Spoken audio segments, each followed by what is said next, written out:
Kaushalya palace में Bhim army की हुई मीटिंग, जिसमें उत्तर प्रदेश के सभी कार्यकर्ताओं ने लिया बढ़-चढ़कर भाग और कौशल वाल्मीकि का किया भव्य स्वागत और भीम आर्मी के कार्यकर्ताओं ने कौशल्या पैलेस से कबरई के बांदा चौराहा तक निकाली रैली। उत्तर प्रदेश चित्रकूट मंडल की समीक्षा बैठक का हुआ आयोजन, जिसकी मुख्य अतिथि कौशल वाल्मीकि का किया गया भव्य स्वागत एवं भीम आर्मी के सभी कार्यकर्ताओं ने संकल्प लिया कि चित्रकूट मंडल के सभी गांव तक भीम आर्मी का किया जाए गठन।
वो लिबास बदलते हैं और जो पसीने से नहाते हैं वो इतिहास बदलते हैं।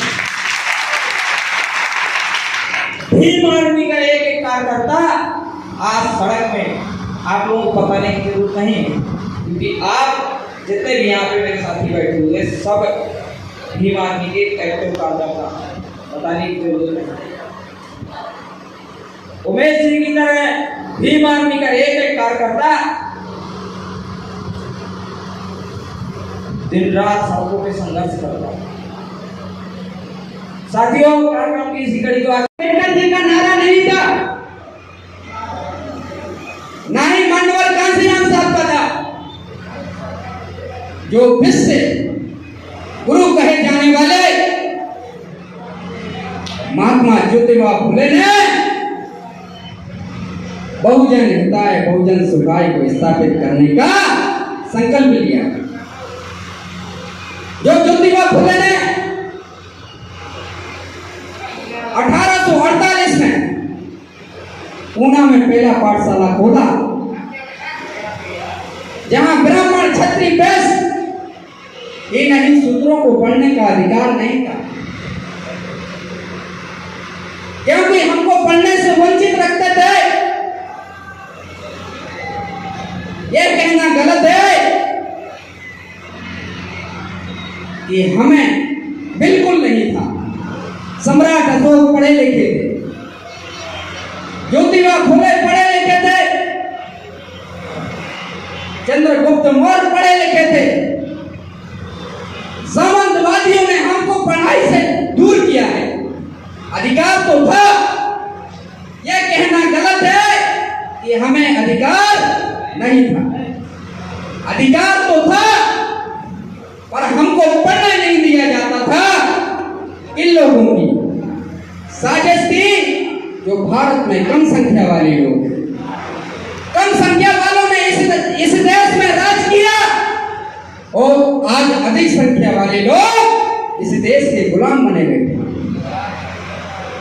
बाबा साहब अम्बेडकर ने आपको शिक्षा का अधिकार दिया, बाबा साहब अम्बेडकर ने आपको समानता का अधिकार दिया, बाबा साहब अम्बेडकर ने आपको न्याय के दरवाजे खोल दिए।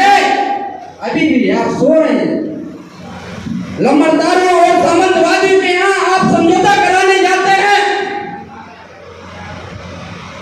साथियों, जो पुरखों ने गुलामी किया है, उस गुलामी को छोड़ दो। भाई चंद्रशेखर आजाद जी ने जो सामाजिक परिवर्तन किया, आपको पता है, एक समान शिक्षा का प्रबंध किया। आप लोग सो रहे हैं, उस पर फोकस डालिए कि हर गली मोहल्ले में भीम पाठशाला खुलवाने का संकल्प लिया। वहां गरीब का बच्चा और अमीर का बच्चा एक समान शिक्षा मिलेगी। ये नहीं है कि दोहरी शिक्षा प्रणाली लागू हो। भारत में जब चंद्रशेखर भाई विनय रतन जी या बंधुओं की सत्ता आएगी, इस देश में एक समान शिक्षा का संकल्प किया जाएगा कि हमारा गरीब और अमीर का बच्चा एक ही स्कूल में पढ़े। अमीर के बच्चे को क्वालिटी एजुकेशन नहीं दी जाती, गरीब के बच्चे को क्वालिटी एजुकेशन नहीं दी जाती, अमीर के बच्चे को क्वालिटी नर्सरी, कॉन्वेंट और नवोदय विद्यालय खोले गए, केंद्रीय विद्यालय खोले गए। क्या हमारे आपके बच्चे क्या नवोदय और केंद्रीय विद्यालय में जा पाते हैं? नहीं जा पाते। जहां आपको एक समान शिक्षा का प्रबंध किया है, वहां के हमारे दरवाजे बंद कर दिए हैं। इस दरवाजे खोलने के लिए भाई चंद्रशेखर आजाद जी, भाई विनय रतन जी ने एक समान शिक्षा का प्रबंध किया। भाई छोटन भाई ने भी पाठशाला खोली, वहां गरीब का बच्चा भी पढ़ सकता था और पढ़ेगा, वहां अमीर का बच्चा भी पढ़ सकता है। भाई जयराम जी ने एक पाठशाला खोली, तो जरूरी नहीं है कि वहां ठाकुर बामन का बच्चा नहीं पढ़े। आइए, स्वागत है। जब दिल से दिल मिलेगी तो इसमें देश में तरक्की होगी, और तरक्की होगी तो इस देश में भाईचारा स्थापित होगा। पर भाईचारा आपको सीमित रखना है सिर्फ इसके नीचे। गिरा क्या गिरा? क्या गिरा? खोखा। खोखा तक सीमित करना है आपको साथियों। यदि खोखा तक सीमित नहीं करोगे तो ये व्यवस्था खड़ी करेंगे। ये व्यवस्था उन लोगों के लिए नुकसानदायक है जो इस देश में अधिक संख्या वाले लोग हैं, जिसको कहा जाएगा एससी, ओबीसी, माइनॉरिटी के लोग, दलित, पिछड़ा, मुस्लिम। ये व्यवस्था उन लोगों के लिए नुकसानदायक है जो इस देश में अधिक संख्या में है, और यह व्यवस्था उन लोगों के लिए लाभदायक है जो इस देश में हुक्मरान बना बैठा है। इस देश में कम संख्या है, जिसको कहते हैं ब्राह्मण, क्षत्रिय, वैश्य। क्योंकि ये खड़ी हुई व्यवस्था इस भारत के लिए नुकसानदायक है। जो बाबा साहब अम्बेडकर ने आपको समानता का अधिकार दिया, बराबर का दिया कि नहीं दिया? न्याय का दिया कि नहीं दिया? बंधुत्व भाईचारा स्थापित किया कि नहीं किया? तो हमें इस तरह की व्यवस्था चाहिए, और इस तरह की व्यवस्था करके हम इस देश में हुक्मरान शासक बन सकते हैं, इस देश में राजा बन सकते हैं। आज हमारा समाज कहता है गरीब है। साथियों, गरीब नहीं है। लाखों रुपए दारू में खर्च करता है, लाखों रुपए जुआ में खर्च करता है, लाखों रुपए गुटखे में खर्च करता है। यदि गरीब है तो मान से गरीब है, इस पैसे से गरीब नहीं है। यदि इसी रैली सभा के उपलक्ष्य में आयोजन की गई है।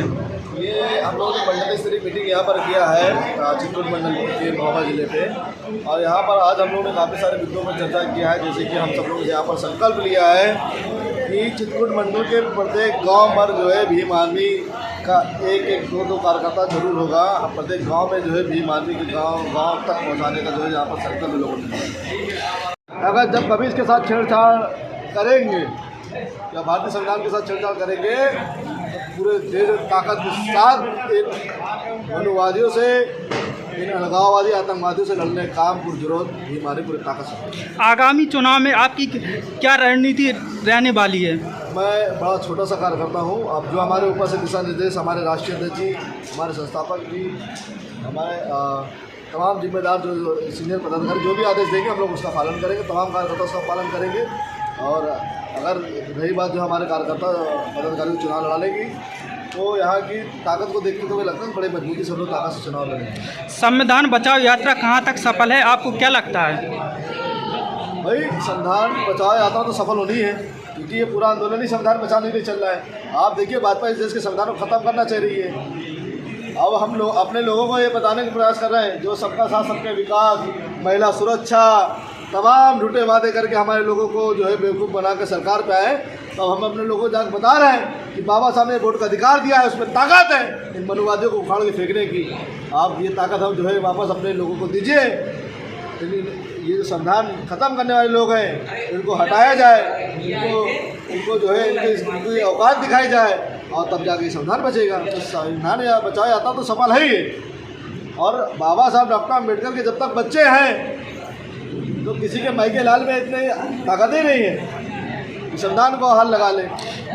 G20 को लेकर क्या कहना चाहते हो? देखिए, अच्छी बात है कि भारत जो है G20 शिखर सम्मेलन का जो है इतना अच्छा भारत को जो है किया जा रहा है, लेकिन इसके पीछे जो एक बड़ी दुखद खबर आई कि जो है दिल्ली में बड़े बड़े आपने देखा होगा त्रिपाल लगा दिए, लोग घर ढकी, बस्ती ढकी, झुग्गी झोंपड़ी ढकी। तो ये लोगों के आम जनमानस के अधिकारों का हनन है। ये देश के एक ऐसे प्रधानमंत्री है जो गरीबी हटा मिटा नहीं रहे, गरीबी छुपा रहे हैं। तो ऐसे प्रधानमंत्री को शर्म आनी चाहिए, ऐसे भाजपा के लोगों को शर्म आनी चाहिए जो गरीब कल्याण की बात करती है भाजपा सरकार। ऐसे उन मंत्रियों को, उन विधायकों को, उन सांसदों को शर्म आनी चाहिए जो संसद के अंदर और देश की जनता से लगातार झूठ बोलते हैं और आज पूरी दुनिया के सामने जो है अपने देश की गरीबी छुपा रहे हैं। जहाँ गरीबी दूर करने की काम करना चाहिए वहाँ ये आज गरीबी छुपाने का काम कर रहे हैं। अगर ये वास्तविकता में 9 साल में गरीबी दूर करने का काम किया होता, प्रधानमंत्री आवास भी होते हैं, तो आज गरीब लोगों की जो है झोपड़ियाँ झुग्गियाँ जो पानी नहीं पड़ती।